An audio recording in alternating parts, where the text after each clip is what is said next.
నమస్తే. ఈరోజు మనతో చాలా విశిష్టమైన వ్యక్తి ఉన్నారు. 2 తెలుగు రాష్ట్రాలకి సంబంధించిన మెగా ఫ్యామిలీ అందరికీ ఈరోజు పండగ కానుంది. ఆవిడెవరో కాదు, ముద్దుగా అందరూ అంజనమ్మ అని పిలుచుకునే మన చిరంజీవి గారి తల్లిగారైన అంజనాదేవి గారు. అమ్మ నమస్తే. నమస్తే అండి. అమ్మ సినీ కళామ తల్లికి 3 స్టార్స్ని ఇచ్చారు. అదేవిధంగా 6 మళ్ళీ యువతరాన్ని ఇచ్చారు. సో ఇప్పుడు మనం పవన్ కళ్యాణ్ గారు డిప్యూటీ సీఎంగా బాధ్యతలు తీసుకొని 100 రోజులు గడుస్తూ ఉంది. సో దీని మీద మీ మనోభావాలు చెప్పండి. ఎలా ఫీల్ అవుతున్నారు? ఎంత కష్టపడ్డాడు అంత వాడికి సుఖం వచ్చింది పాపం. ఇప్పుడు అంత కష్టపడాలి కదా, ఇంకా ఎక్కువ కష్టపడాలి. ఇదివరకు అంతా కష్టపడ్డాడు, ఇప్పుడు ఇంకా ఎక్కువ బాధ్యత తీసుకొని బాధ్యత ఎక్కువైంది ఇప్పుడు వాడికి. మీ ఇంటి చిన్నోడు రాష్ట్ర ప్రజలందరికీ పెద్దన్న అయ్యాడు. దీన్ని ఎలా భావిస్తున్నారు?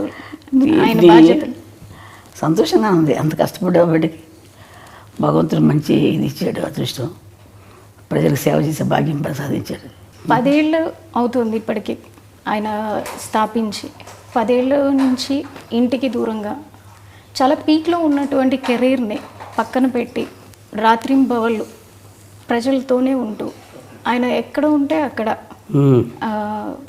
కొన్ని ప్రాంతాల్లో అయితే కనుక ఆయన నేల మీద పడుకున్న రోజులు కూడా ఉన్నాయి.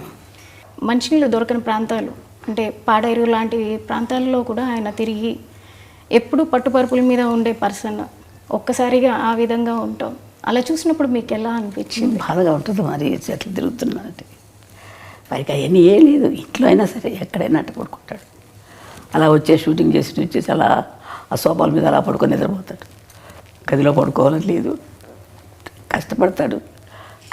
ఇంత కష్టపడ్డానమ్మా అని కూడా చెప్పడు. నాకు బాధగా ఉంటుంది వాడు చేస్తుంటే, అట్లా అంత కష్టపడుతున్నాడే బిడ్డ అని చెప్పేసి.